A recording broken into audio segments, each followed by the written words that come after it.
Hello and welcome to the broadcast of the ages. Today's topic will be on Korea and exactly how it got its shape it has today. We first start in the 1400s with the early Joseon dynasty, which ruled Korea at the time, spanning 26 monarchies. Now, you may ask what monarchy is. Well, a monarchy is a type of government where a single king or queen is in charge. The most controlling monarchy of the time was King Sejong's fourth monarchy. Hip hop, hooray! Wait, why are we cheering? Well, now we can jump forward into the year 1592. This year marks the start of the invasions and conflicts between Korea and Japan. Japan, who decided to attempt to invade Korea, was led by the ruthless ruler named Toyotomi Hideyoshi. Korea responded to the invasion attempts by using the leadership of Yi Sun-sin and the aid of China and pushed the Japanese attackers out. Fast forward to the 1600s, China became the Qing dynasty, which was more hostile towards outside empires. The attacks of the Qing dynasty led to some destruction of land and broke the bondage of class system, as well as freeing slaves. Reaching the mid-17th century, big changes started to occur for the better. The agriculture of Korea became much more advanced, with farming of rice feeding much of the country. During China's rule, Japan also started to weave into Korea's agenda, but you'll see their effects later on in the video. Despite the uprise, soon later Korea went into a state of rejection to sustain a perfect society. Korea even rejected Jesus when they decided the Catholic beliefs infringed upon the very Confucian morals they valued.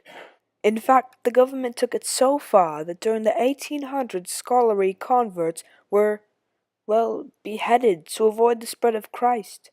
Not only this, but in a fit of rage, Korea attacked a Japanese ship. After deeming this as unacceptable, the Treaty of Kangwa was signed in 1876, opening 3 Korean ports to Japanese trade. Interesting. Now, I know you're wondering, why did Korea claim their allegiance to Confucian belief if we all know Confucianists so bitterly hated merchants? We thought so too. It seemed that Korea decided to adopt Western society more than they might admit, when in 1882 it made a friendship treaty with the US, opening to more trade. They also did this with Russia, France, and Germany, whereof missions were opened into the capital. Well, like every strong movement, there was no rebellion at all. And by that, I mean there was hella rebellion. Like many people moving forward, there are those who push back. Pushback is what caused the Sino-Japanese War. China wanted to make a compromise about power and influence within Korea. In 1894, however, Japan flushed with national pride in the wake of its successful modernization program, and its growing influence upon young Koreans was not so ready to be compromised. In that year, Kim Ok-kyun, the pro-Japanese Korean leader of the 1884 coup, was lured to Shanghai and assassinated, probably by agents of Young Shiki. His body was then put aboard the Chinese warship and sent back to Korea. Unfortunately, back then Amazon did not exist, making it quite a journey. Once arrived in Korea, it was quartered and displayed as a warning to other rebels. The Japanese government took this as a direct affront, and the Japanese public was outraged. And what do you know? Oh boy, the Tongguk Rebellion broke out in Korea, and the Japanese government, at the request of the Korean king, sent troops to aid in dispersing the rebels. War was finally declared on August 1st of 1894.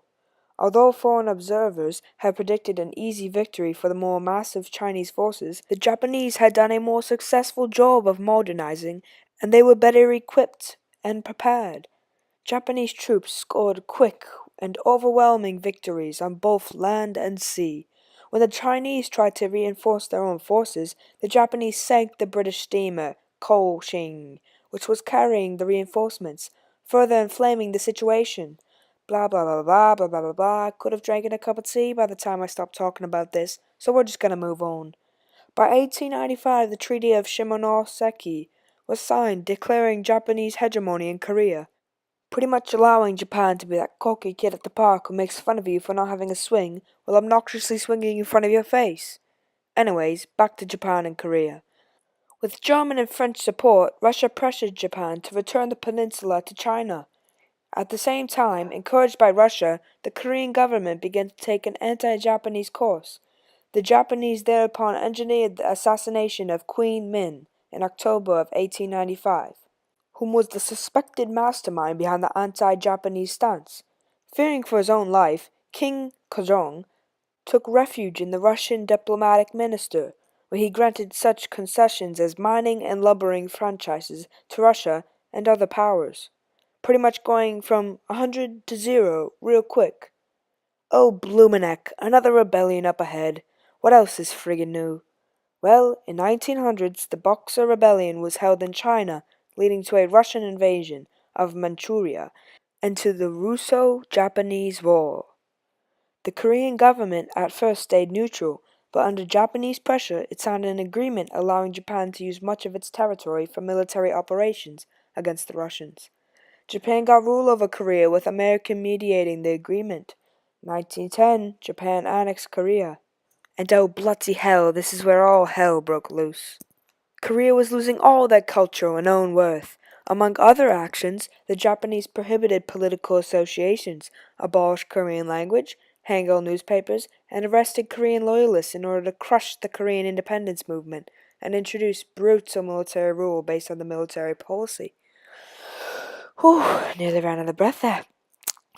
Anyways, the second period was cultural rule between 1919 and 1931. Japan replaced military control with the more conciliatory colonial policies. During this period, Japan abolished military political policies, permitting the publication of Korean newspapers and conducting other participatory policies. They felt threatened by the Korean March in 1919 independence movement. Reform, however, was highly deceptive and aimed at fragmented Korean unity. Things started to heat up, and eventually the Sino-Japanese War broke out, when China began full-scale resistance to the expansion of Japanese influence in its territory, which had begun in 1931. In an effort to unseat the nationalist government of Chiang Kai-shek, Japanese occupied large areas of eastern China in 1937 to 1938. War after war, crap went down. On June 25th of 1950, the Korean War began when some 75,000 soldiers from the North Korean People's Army poured across the 38th parallel, which is this line right here, the boundary between the Soviet Communist People's Republic of Korea to the north and the pro-Western Republic of Korea to the south. This invasion was the first military action of the Cold War. By July, American troops had entered the war on South Korea's behalf. As far as American officials were concerned, it was the war against the force of the international communism itself. As early as 1946, the Soviets were sending thousands of Koreans to the USSR for specialized training, and during 1949 to 1950, China transferred about 12,000 Korean troops from its army to the North Korean forces. On the other side, South Korea, in 1949 and 1950, was granted tons of money, and I'm talking hundreds of millies by the US government. Oh gee, I sure do wish I had that money in my bank account. By June 1950, North Korean forces numbered 135,000, including tank brigade. That same month, when the war broke out, South Korea had a 98,000-man force equipped only with small arms, which was barely enough to deal with the internal revolt and border attacks. Most of South Korean army was destroyed. On June 30th, Truman ordered U.S. ground forces in Japan into Korea. The first U.S. troop reached the battlefield on July 4th. The North Koreans continued to advance, despite the presence of U.S. troops in the field. Eventually, North Korea forces were trapped and either surrendered or fled in panic. Japan took leaps forward as a capitalist country due to this. Korea became not only a market for Japanese goods, but also a fertile region for capital investment. Meanwhile, industrial development in Japan was achieved at the sacrifice of agriculture production, creating a chronic shortage of rice. The colonial government undertook projects for increasing rice production throughout Korea, so that all the people of Korea can have their cereals. Too bad they didn't have Fruity Pebbles back then. So maybe that's why there was so much craziness. Well, when Shanghai fell to the Japanese, the Korean Provisional Government moved to Chongqing in southwestern China. It declared the final war in Korea to this day against Japan in December of 1941, and organized the Korean Restoration Army, composed of independence fighters in China. This army fought with the Allied forces in China until the Japanese surrendered in August of 1945, which ended the 35 years of Japanese rule over Korea. Now under their own rule, Ray was elected president of the Republic of Korea, which was established in August of 1948. To end it all off, we zoom into more modern Korea.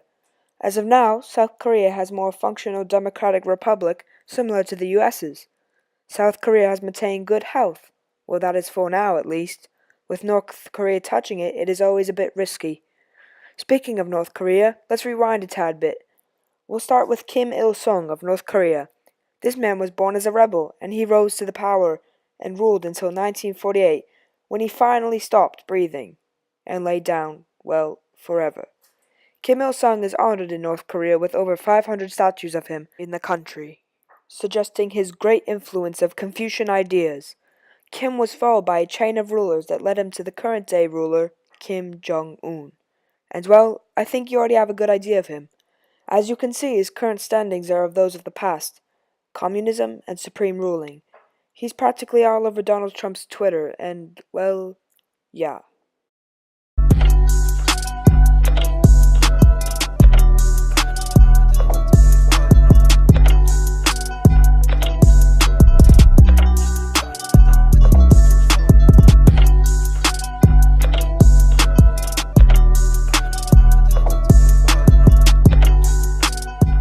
Thank you all for watching, and until next time, signing off.